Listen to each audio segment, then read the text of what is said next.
you so much, sir, for speaking to CNN News 18. My first question to you is that how do you look at current situation, especially after the Israeli attack on the consulate in Damascus, Iranian consulate in Damascus, and perhaps the tension is increasing between the two countries. In fact, we have also reported that how there was a barrage of rockets fired from Lebanon yesterday towards Israel. And as per the assessment by the experts, this is deliberately being done so that Israel's air defense can get exhausted, and then Iran can plan a major strike. How do you look at the current situation, your assessment as a career diplomat?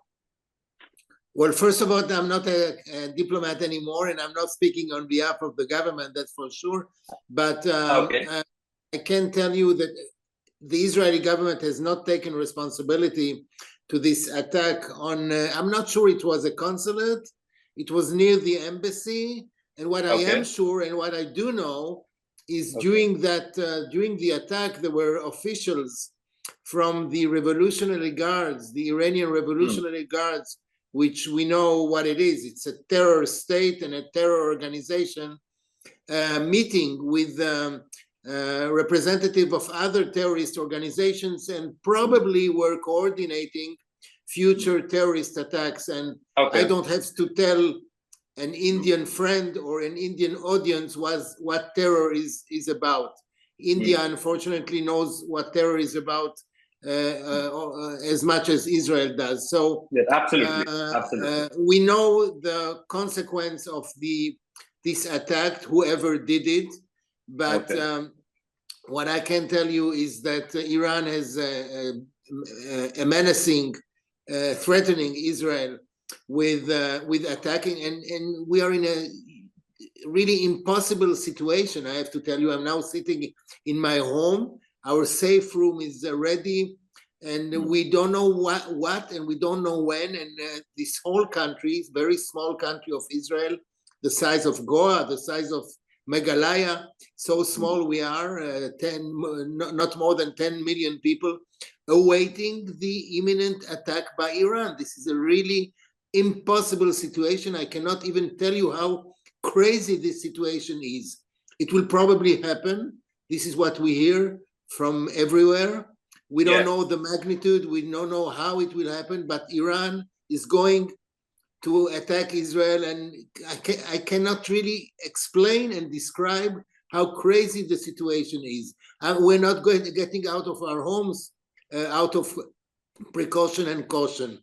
We are doing the minimum as individuals and citizens, getting out, awaiting an attack. I mean, how crazy can it be?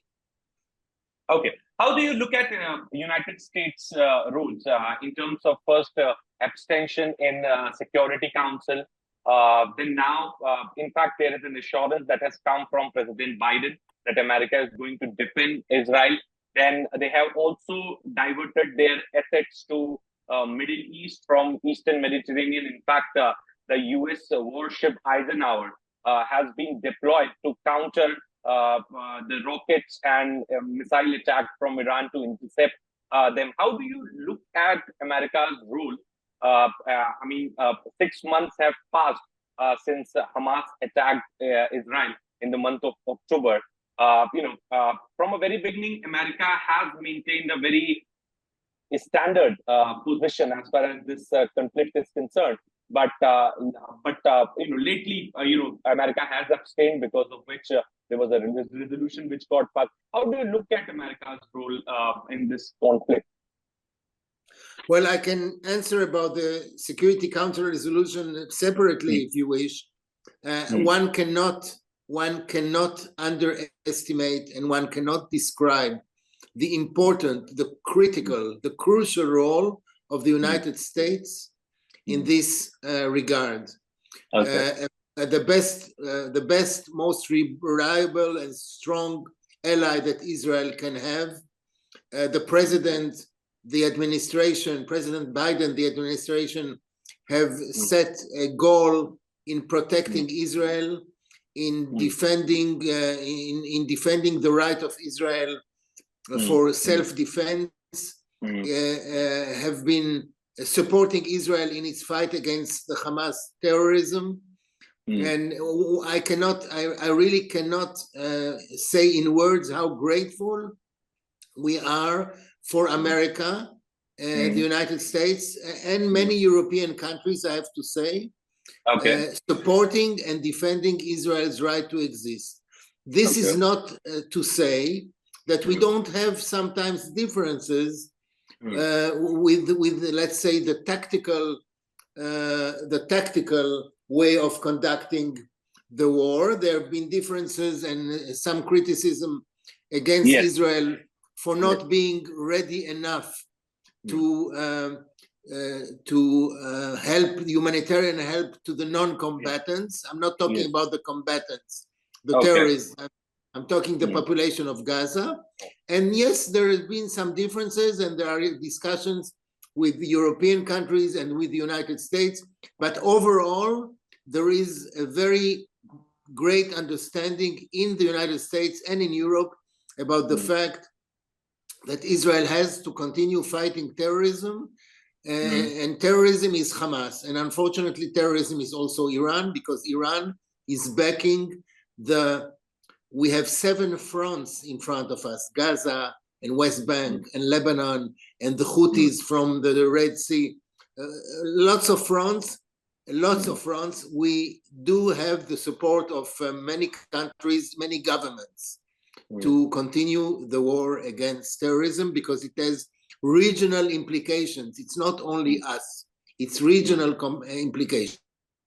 Okay. Sir, also want to know that, do you see that the other allies of America in Middle East will allow America to use their American airbase for a strike on Iran, or perhaps to act as a deterrent from any threat from Iran?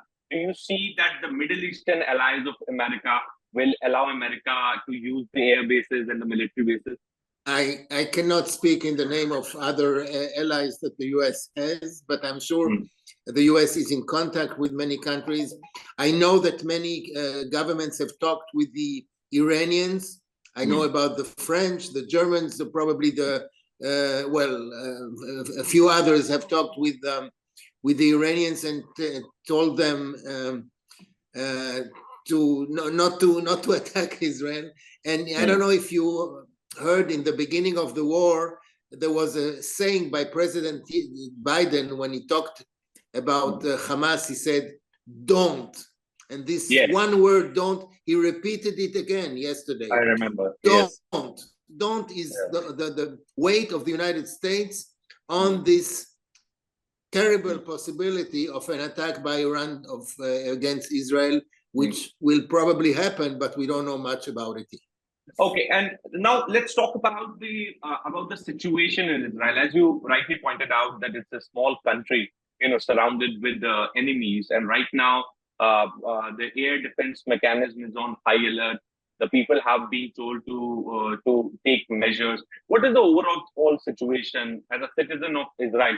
What you people are facing at this point in time, where a lot of these reports are coming up that in next 48 hours are going to be really crucial, because in next 48 hours, Iran can take some major step as far as attacking Israel is concerned. So how is the situation in Israel right now, in Tel Aviv, Haifa, other parts of the country?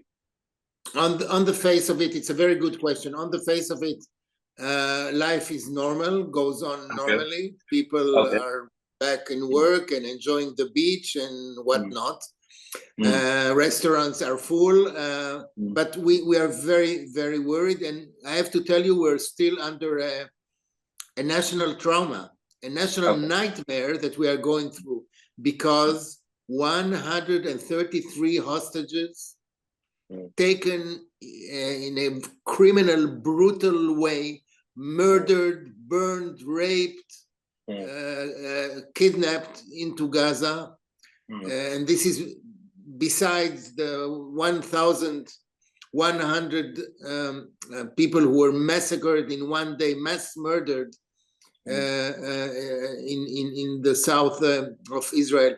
And until the hostages are back until Hamas releases the hostages as a security. Both Security Council resolutions say immediately and unconditionally, we cannot rest. We cannot really continue our lives as it is. Not only because we are a small country and everyone knows someone who has someone in captivity, which is terrible. I'm a volunteer in a forum of families of the hostages, and I go every day and I meet the families. I meet people from around the world who come in solidarity. We just had colleagues of yours this week in Israel. They visited the site, and I'm sure you saw the tweet and the report, and we met them, and they saw firsthand how suffering the families of the hostages are. Militarily, there is less activity in Gaza. The eyes are looking now towards the north with the threat of Hezbollah might be launching a war, and this would be very dangerous for them. But we will have to go through another wartime situation. Yesterday there were 50 or 55 launches of rockets from the north, from Lebanon and Syria towards Israel.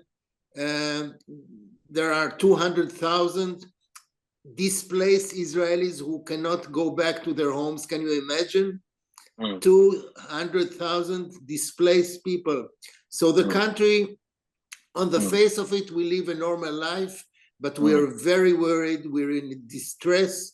We're going through a national nightmare, and just hoping that things will get better. They have to go better, and we have to go back to normal life.